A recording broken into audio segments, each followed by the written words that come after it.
Yeah. Where'd they go? There's some right there swimming around.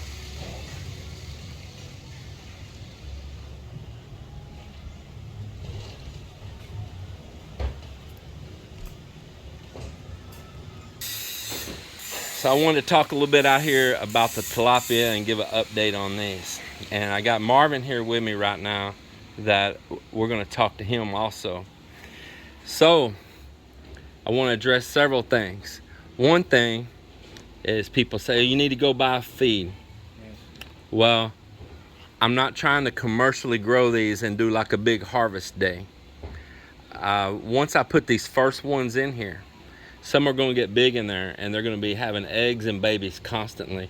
Once you get them started in here, the only way you're going to get them to stop is to drain it.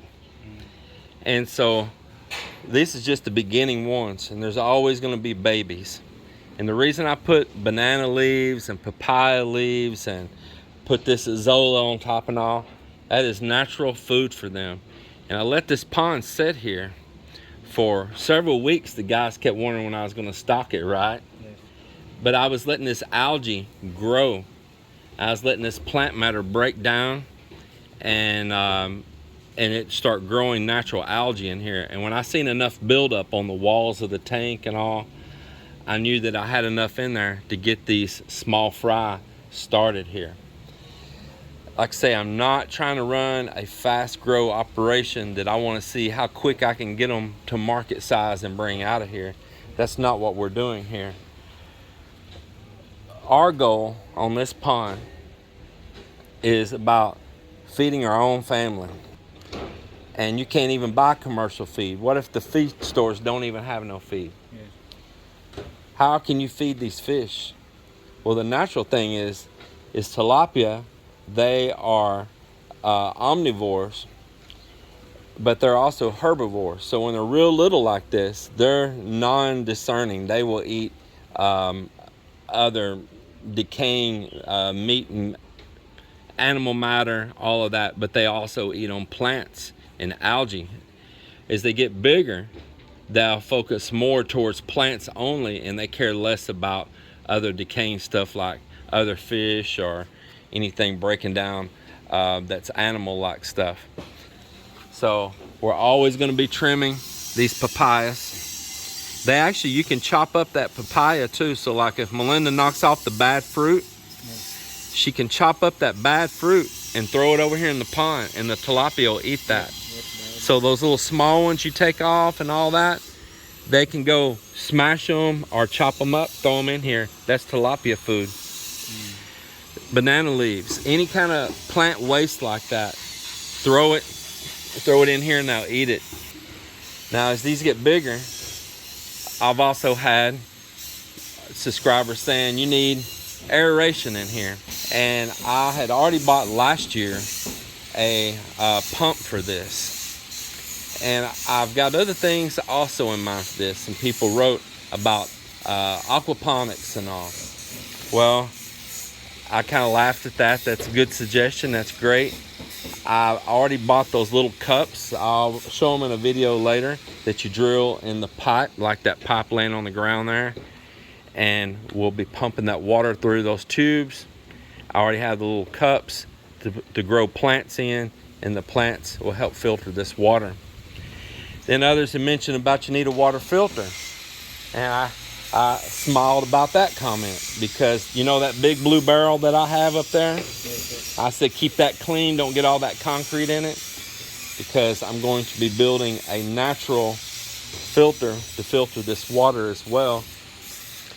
But the next question I wanted Marvin here for some of you viewers that were asking,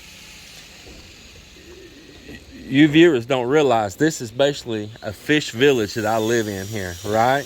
It's a fish village, and your family and the families all around here has been fishing for generations.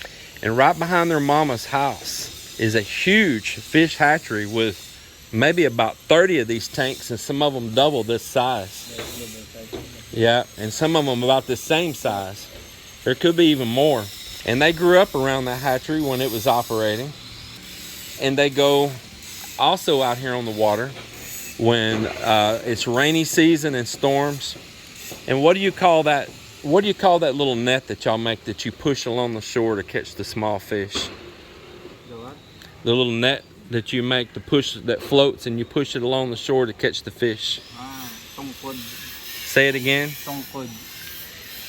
And you're catching small fish to sell to growers, right? Yes. And then you get those fish and put them in a pan, and you separate them by species, right? Yes. Now, see, they know this well. These guys know exactly what these breeds of fish are. So some of the viewers asked to comment. They commented on the video. How do you know these are tilapia? They want to know how we know they're tilapia. You just know, don't you?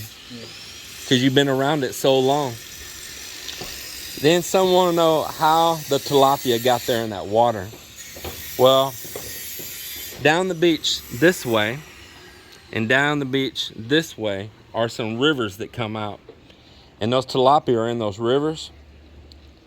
Check out, you can see those all to his finger right there. Gathered up. I think my hands is food. Like a food, yeah.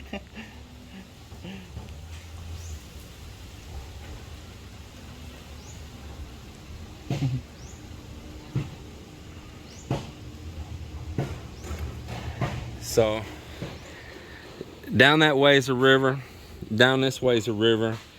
Sometimes those fish come out of that river and they get trapped during a storm behind this sandbar. Sometimes over here at the old fish hatchery, there's tilapia inside that fish hatchery. The kids or an adult might catch some out of there and just intentionally go throw them in that water behind there, right? And of course, tilapia breed fast. And so, yes, we know they're tilapia without a doubt. We know what they are. These guys know very well. They could all teach us a thing or two. And so it's nothing that like nobody around here knows about fish. Fish is their life right here. Melinda's father, her grandfather, they've all been generations of fishermen. They know the species when they see it. And then some of you asked, them being in the salt water, how are they going to live in this fresh water? Well, that's the thing about tilapia. When they're small and they're little fry, they can really survive in both kinds of water. You see, they've been in here now for, already 2 weeks maybe. And none are dead, they're all alive, and they're all doing good. So, just didn't want y'all just to take the word of the canoe. Got a pro fisherman right here. It's a pro fisherman, and he knows what they are too.